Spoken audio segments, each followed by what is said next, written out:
ምን አላቸው እንዳልከው የተሸናፊዎች አስተሳሰብ ሆኗል። ያ ማለት ግን አመለካከቱ ስተት ነው ማለት አይደለም። ስልቱ ስተት ነው ማለት አይደለም ማለት ነው። እንደዛ አይደለም። ሌላው ዓለም ሁሉ ይሄን አስተሳሰብ ተቀብሎ ችግሩን መፍታት ይችላል። አሁን በዓለም ውስጥ አብዛኛው ከ2/3 በላይ የሚሆኑ አገሮች በዲሞክራሲ ነው የሚተዳደሩት። ከሁለተኛው ከቀዝቃዛው ወይም ከኮልድ ዋር በኋላ ራሱ ከ60 ከ70 አገሮች በላይ ወደ ዲሞክራሲ ተሸጋግረዋል። ዛሬ የእርስ በርስ ጦርነት የሚያካሂዱ አገሮች በጣም የሚቆጠሩ ጥቂቶች ናቸው። ዴሞክራሲ ነው የሚገዛቸው፣ ምርጫ ነው የሚገዛቸው። እኛንን አሁንም በጦርነት መፍትሄ ይመጣል ብለን እርስ በርስ እየተገዳደል ያለ። ስለዚህ ይሄ ሐሳብ የጥቂቶች ያንተ ብቻ አትበለው።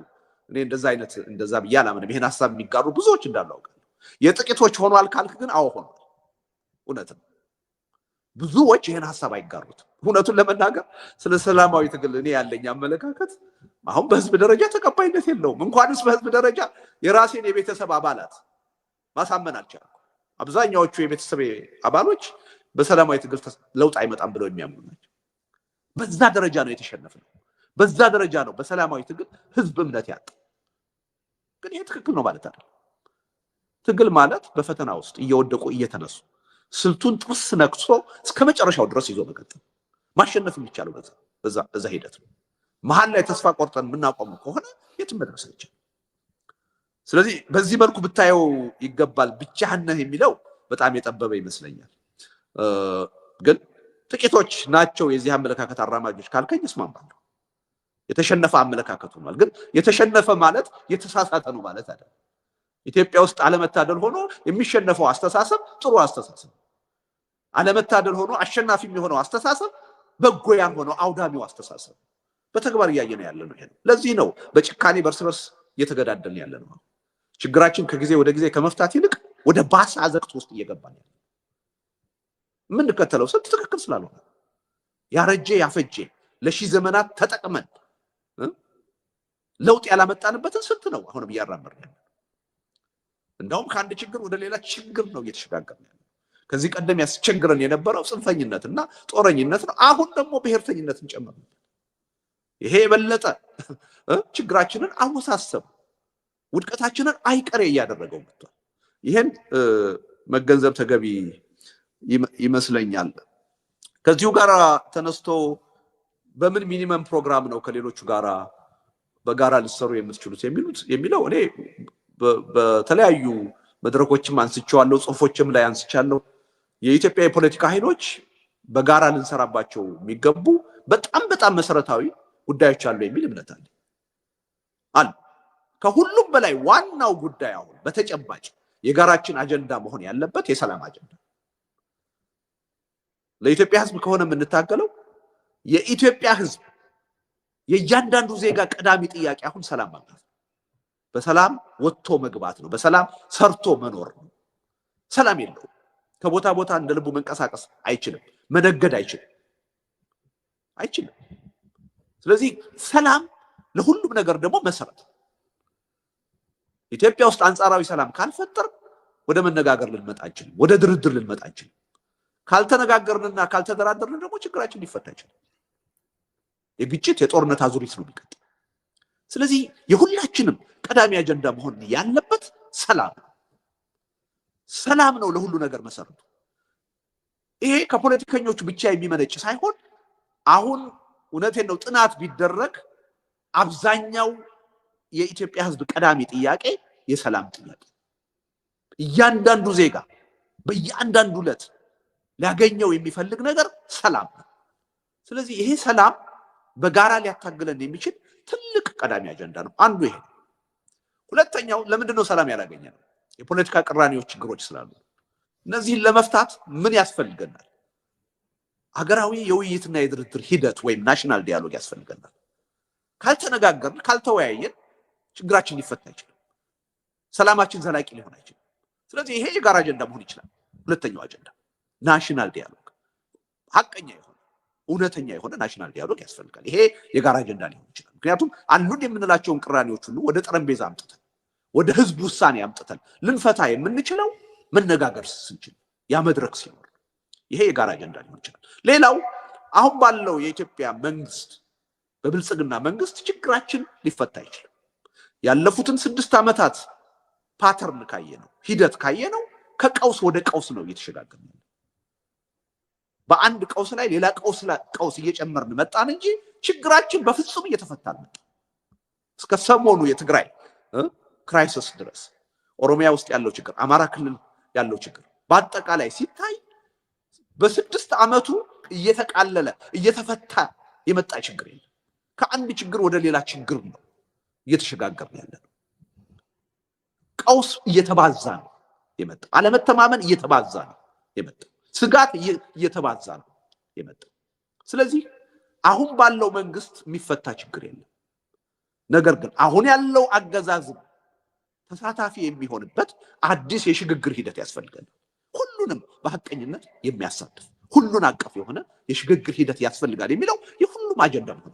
ለምን ኢትዮጵያ ውስጥ ከአሁን በኋላ አንድ ኃይል ጠበንጃ አንስቶ ሌላን ኃይል አሸንፎ አንበርክኮ ሊገዛ የሚችልበት ቻፕተር የለም፣ ተዘግቷል።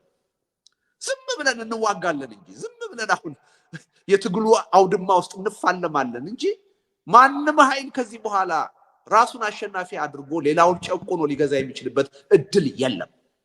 መንግስትም ይሁን ተቃዋሚም ይሁን አንዱ ሌላውን አሸንፎ ሊገዛ የሚችልበት እድል የለም። ይሄ በተግባር ታይቷል። ሁሉም ጠበንጃ አንስቶ ስትገለኝ እገልሃለሁ ብሏል። ቫዮለንስ ሃይሊ ዲሴንትራላይዝድ ሆኗል። በመንግስት ብቻ ሊካሄድ የሚገባው የሰላም ማስከበር ስራ አሁን ባለቤት የለውም። እያንዳንዱ በየአካባቢው ታጥቆ ቫዮለንስን ማካሄድ የሚችልበት እድል ፈጥሯል። ስለዚህ አንዳችን ሌላችንን አሸንፈን ዘላቂ ሰላም ኢትዮጵያ ውስጥ ልናመጣ አንችልም፣ የጋራችንንም የየራሳችንንም ጥቅም ልናስከብር አንችልም በሚለው ላይ መስማማት መቻል። ስለዚህ ሁሉን አቀፍ የሆነ አገዛዙንም ጨምሮ ሁሉንም ተቃዋሚ ኃይሎች የሚያሳትፍ በሰላምም በትጥቅም ያሉት አዲስ የሽግግር ሂደት ያስፈልጋል። ያ የሽግግር ሂደት ምን አይነት ይሁን? የሽግግር መንግስት ይሁን ወይስ ደግሞ በኮሚሽን ይመራ ወይስ ምናምን የሚለው ጥያቄ በናሽናል ዲያሎግ ሂደት የሚታይ ነው። አሁን አስቀድመን ልዩነት መፍጠር ያለብን አይመስለኝም፣ ግን መስማማት ያለብን አዲስ የሽግግር ሂደት ያስፈልጋል። ስለዚህ እነዚህ 3 አጀንዳዎች ሰላም፣ አገራዊ የውይይትና የድርድር ሂደት ወይም ናሽናል ዲያሎግ፣ አዲስ እና ሁሉን አቀፍ የሽግግር ሂደት የሁሉም የፖለቲካ ፓርቲዎች ሚኒመም ወይም የጋራ አጀንዳ መሆን ይችላሉ ብዬ አምናለሁ። እነዚህም በጥቅል ስንወስዳቸው ምንድን ነው የሚሆነው? ዋናው አጀንዳችን አገርና ህዝብን እየተላለቁ ከመፍረስ ማዳን ነው አጀንዳ መሆን ያለበት። ያን ግን ማድረግ የምንችለው እየተዋጋን በመቀጠል አይደለም። አገርና ህዝብ እየተላለቁ ከመፍረስ ሊድኑ የሚችሉት እየተዋጋን በመቀጠል አይደለም። መጀመሪያ ጀኒውን የሆነ ቅድም እንዳልኩት ናሽናል ዲያሎግ የሽግግር ሂደት እዚህ ሀገር በመፍጠር ህዝብ ጨራሽ የሆኑትን ጦርነቶች መጀመሪያ በማስቆም እና ለዚህ ነው ሰላም ቀዳሚ የጋራ አጀንዳ መሆን ያለበት። ስለዚህ እኔ እነዚህ አጀንዳዎች ሊያታግሉን የሚችሉ ሊያሰባስቡን የሚችሉ በጣም ትልልቅ የሆኑ እውነተኛ የህዝብ አጀንዳዎች ናቸው። በእነዚህ ዙሪያ ተሰባስበን መስራት እንችላለን። ሌሎቹ በማህበራዊ፣ በኢኮኖሚ፣ በፖለቲካ ጉዳይ፣ በውጭ ጉዳይ ያሉ ልዩነቶች ሁሉ ቀጥለው የሚመጡ ናቸው። በሂደት ሊፈቱ የሚችሉ ናቸው። ትልቅ ችግሮች አይደሉም የሚል እምነት ነው ያለኝ እና በዚህ መልኩ መታየት ያለበት ይመስለኛል። ሌላው ምን አላቸው መሰልከኝ፣ አንድ ጥያቄ ያቀረብከው አለ። አዲስ አበባ ስትሄድ የሰላም ሚኒስትር የምናምን አበባ ይዘው ቢቀበሉ ያልከው ነገር አለ። በነገርህ ላይ ሆን ብዬ አገር ቤት የምገባበትን ቀን አላሳወቅኩም። በአንድ ወር ጊዜ ውስጥ እንደምገባ ነው እንጂ በዚህ ቀን እገባለሁ አላልኩም። ይሄን ያላልኩት ለምንድን ነው? ከመንግስት አንተ ያልከው አይነት አቀባበል አልጠብቅም። ግን በበጎ ሁኔታ የኔን መግባት የሚፈልጉ ሰዎች ኤርፖርት መጥተው ለመቀበል የሚፈልጉ አሉ። ጥያቄ የሚያቀርቡልኝ አሉ። ኢቭን አገር ቤት የሚንቀሳቀሱ የተቃዋሚ ፓርቲ መሪዎች መተን ልንቀበልህ እንፈልጋለን የሚል ጥያቄ አቅርበውልኝ ነበር። እኔ አልፈለኩም። የኔ አገር ቤት መግባት ትልቅ ኢሹ እንዲሆን መነጋገሪያ እንዲሆን አልፈለኩም። ለኔ መግባቴ ምንም ማለት አይደለም እና ደግሞ በመግባቴ ሂደት አስታክኬ የሆነ የፖለቲካ ትኩሳት ለመፍጠር ምናምን ፍላጎት የለኝም። በዚህ ምክንያት ኢቭን የምገባበትን ቀን አላሳወቅኩም። መንግስት በራሱ መንገድ ሊያውቅ ይችላል። ግን እንዳልከው አሁን መንግስት በእውነት እንደዛ አስቦ አበባ ይዞ ቢቀበለኝ በደስታ ነው አበባውን ቢቀበለው ሰየው ነው እንደ አንድ ፖዚቲቭ ነገር ነው የማየው። ግን ያደርገዋል የሚል ግምት የለኝም። በዛ ደረጃ ነው ያለኝ ግንዛቤ ማለት ነው። ሌላው ከዚህ ከምክክር ኮሚሽኑ ጋር ግንኙነት ፈጥረሃል ወይ የሚል የለም። ማንም አግኝቶኝ የሚያቅም አነጋግሮኝ የሚያቅም የለም። የምክክር ኮሚሽኑን በሚመለከት የራሴ አቋም አለኝ። ከዚህ ቀደም በተደጋጋሚ ገልጫለሁ። አንዳንዶቻችሁ ከእናንተ ጋር ባደረኩት ኢንተርቪው ገልጫለሁ። አሁን ያለው የምክክር ኮሚሽን ሀቀኛ የሆነ ሂደት እያካሄደ ነው የሚል እምነት የለኝም። መንግስት የተቆጣጠረው መንግስት በፈለገው መልኩ እያካሄደው ያለ ሂደት ነው ብዬ ነው የማምነው። ይሄ ማለት ግን ደግሞ ይሄን በማወቅ እዛ ውስጥ ለምሳሌ ብንጋበዝ ወይም ደግሞ ገብተን ተሳትፎ ማድረግ የለብንም የሚል ደግሞ እምነት የለኝም። ሂደቱ ተገቢም ካልሆነ ተገቢ አለመሆኑን ውስጥ ያሉ ሰዎች ሊያሳዩ ይችላሉ የሚል እምነት አለ። ሊያጋልጡም ይችላሉ የሚል እምነት አለ። ወደ በጎ አቅጣጫ እንዲሄድም የራሳቸውን ግፊት መፍጠር ይችላሉ የሚል እምነት አለ። ስለዚህ አጠቃላይ ሂደቱን አይተው እዚህ ትርጉም የለውም አንሳተፍም የሚሉ ኃይሎች እንዳሉ አውቃለሁ። አስተሳሰባቸውን አከብራለሁ። የለም ውስጥ ገብተን ወደ እውነተኛው አቅጣጫ እንዲሄድ የራሳችንን ግፊት እናደርጋለን፣ ተጽዕኖ እናሳድራለን የሚሉ ኃይሎች ካሉ ተገቢ ነው ብዬ ነው የማምነው። ያንም አከብራለሁ እና የኮሚሽኑን ጉዳይ በዚህ ነው የማየው። በመሰረታዊ ደረጃ ግን ከመጀመሪያው ጀምሬ አቋሜን ስገልጽ ነው የነበረው። ይሄ አካል በሀቀኝነት በግልጽ የኢትዮጵያን የፖለቲካ ቅራኔ ለመፍታት ተብሎ አይደለም እየተካሄደ፣ በተግባርም አይተናል። የጉዳዩ ዋና የችግሩ ዋና ባለቤት የሆኑ የፖለቲካ ኃይሎችን ወደ ጎን አድርጎ ችግሩ የሌለበት ወረዳና ቀበሌ ላይ ነው እየፈለገ ያለው። አሁን ችግሩ ከፍተኛ ገንዘብ በጀት ተመድቦ ቀበሌና ወረዳ ተሂዶ ነው አሁን አጀንዳ አዋጡ እየተባለ። ህዝቡ አይደለም የችግሩ አካል። የችግሩ ዋና አካል የታጠቁ ኃይሎች ናቸው፣ የተደራጁ የፖለቲካ ኃይሎች ናቸው። ስለዚህ እንዲህ አይነቱ መድረክ በዋናነት ማቀራረብና መፍታት ያለበት ችግር ካለ በፖለቲካ ኃይሎች ዙሪያ ያለውን ችግር ነው ቅድሚያ ሰጥቶ ማየት ያለበት። እሱ ግን ችግሩ የሌለበት ቦታ ነው እየፈለገ ያለው በየቀበሌው በየወረዳው እና በዚህ መልኩ ቀጥሎ የትም ይደርሳል የሚል እምነት የለም። ነገር ግን ይሄ ማለት ደግሞ በማንኛውም መድረክ ያ መድረክ ለምንም አይነት ዓላማ ይቋም እየገባን ገንቢ የሆነ ተጽዕኖ ማሳደር ደግሞ አለብን ብያለሁ። ችግርም ጉድለትም ካለበት ገብተን ነው ማጋለጥ ያለብን የበለጠ በተጨባጭ የሚል እምነት ነው ያለን። በዚህ መልኩ ነው የማየው። ዴሞክራሲያዊ ተሳትፎን ማሳደግ የምንችለው በዚህ መልኩ ነው የሚል እምነት ነው ያለኝ እና በዚህ ደረጃ ብታዩት ጥሩ ነው። ከዛ ጋር ተያይዞ ምን አላቸው ያልከው ነገር አለ። ይሄን ገዳይ መንግስት ወይም ገዳይ መሪ እጁን እንዴት ትጨብጣለህ ያልከኝ ነገር አለ። በዓለም ላይ ብዙ ግድያዎች ከተፈጸሙ በኋላ ብዙ እልቂቶች ከተፈጸሙ በኋላ ችግሮች የሚፈቱት በመጨባበጥ ነው፣ በሰላማዊ ድርድር። እኔ ታውቃለህ ሰላማዊ ታጋይ ነኝ። ኢትዮጵያ ውስጥ ባለ ሁኔታ አንድን አካል እስካሁን ድረስ ጠላት ነው ብዬ ፈርጄ አላውቅም። ኢትዮጵያውያን የትኛውንም አይነት የፖለቲካ ልዩነት ቢኖረን በጠላትነት መታየት አለብን ብዬ አላምንም። ጠላት የሚለውን ስም ራሱ የምሰጠው ለውጭ ኃይል፣ አገር ውስጥ ላለ ኃይል ጠላት የሚል ፍረጃ ውስጥ ገብቼ አላውቅም። አሁንም ቢሆን ጠቅላይ ሚኒስትሩ ወደድንም ጠላንም ኢትዮጵያን እየመሩ ጥሩ መሪ ናቸው ወይ ካልከኝ አይደሉም። ጥሩ መሪ አለመሆናቸውን በተጨባጭ መከራከር፣ ማስረዳት፣ ማሳመን ይችላሉ ብያለሁ። አይደሉም። ለኢትዮጵያ የሚገቡና ኢትዮጵያን ከችግር የሚያወጡ መሪ አይደሉም። ይሄን በተጨባጭ ባለፉት 6 ዓመታት ያሳዩ መሪ ነው። ይሄ ግን ዛሬ በተጨባጭ የኢትዮጵያ መሪ መሆናቸውን እሳቸውን ልንቀይሯቸው መሪ ናቸው። በዓለም አቀፍ ደረጃ እውቅና አግኝተው ኢትዮጵያን ወክለው የሚገኙ እያሰሩ እየገደሉ በስልጣን ላይ የተቀመጡ ሁሉንም ነገር የመወሰን ስልጣን በእጃቸው የያዙ መሪ ናቸው።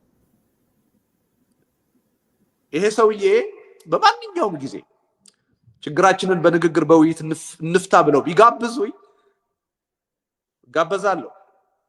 እጃቸውንም ለመጨበጥ አልጠየፍም፣ ጨብጣቸዋለሁ። ይሄን የማደርገው ለእሳቸው የተለየ ፍቅር ኖሮኝ አይደለም። ያለምንም ምክንያት ነው 5 ወር እስር ቤት ልከው ያንገላቱኝ። ያለምንም ምክንያት ነው የልብ ህመምተኛ መሆኔ የታወቀ 3 ጊዜ ከሀገር እንዳልወጣ ተከልክዬ ህይወቴ አደጋ ውስጥ እንዲወድቅ የተደረገው እሳቸው ያውቃሉ። ይህን ማድረጋቸውን አጥቼው አይደለም።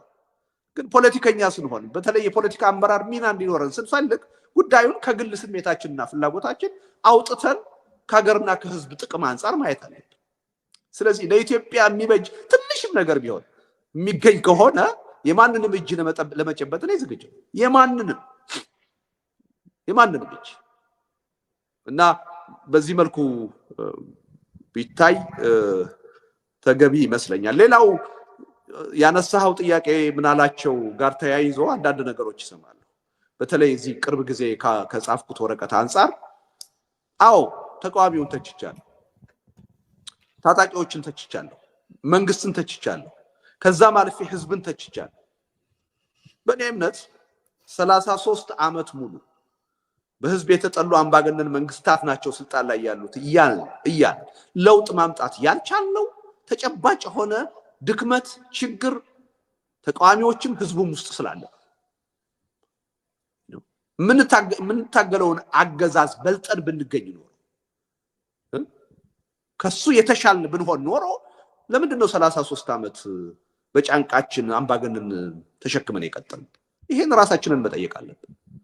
ስለዚህ በዋናነት ተቃዋሚ ፓርቲዎች ትልቅ ድክመት ስላለብን አንዳንድ ጊዜ ከገዢው ፓርቲ የባሰ ድክመትም ስላለብን ህዝብ የጠላው ነው የምንለው ህዝብ አይቀበለውም የምንለው አምባገነን ነው የምንለው መንግስት ይሄን ያህል ጊዜ በስልጣን ላይ የቆየው ከራሱ በላይ እኛ ደካሞች ስለሆነ በእኛ ድክመት ነው፣ በእኛ አብሮ አለመቆም አለመተባበር ነው፣ እኛ የቤት ስራችን በአግባቡ ስላልሰራን ነው ይሄን ያህል ዓመት በስልጣን ላይ የቆየ።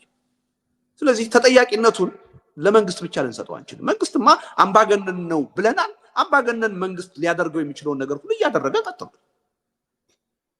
እሱን በልጠን ተገኝተን ለውጥ የማምጣት ሚና የኛ ነው። በልጠን መገኘት ስላልቻልን ነው ለውጥ ያላመጣ። ተቃዋሚዎች ሲባል ደግሞ ህዝቡን ነፃ ሊያደርግ አይችልም። ተቃዋሚዎች ከየትም አይደለም የሚመጡት፣ ከህዝቡ ነው የሚፈጠሩት። የህዝቡ ነጸብራቅ ናቸው። የኢትዮጵያ ህዝብ የበቃ ህዝብ ቢሆን ኖሮ የለውጥ ኃይል ቢሆን ኖሮ ከውስጡ የበቁ ጠንካራ ተቃዋሚ ፓርቲዎችን ይፈጥር ነበር። አልቻለም። ደካማ ስለሆነ የለውጥ ኃይል መሆን ስላቃተው። በዚህም ደረጃ ህዝባችን መተቸት ካለበት መተቸት አለበት። ይሄ ህዝብን የመናቅ ህዝብን የማዋረድ ጉዳይ አይደለም፣ ቁጭት ነው። አንድ ህዝብ ብቁ ህዝብ ነው የሚባለው በተጨባጭ የለውጥ ኃይል ሆኖ ሲገኝ።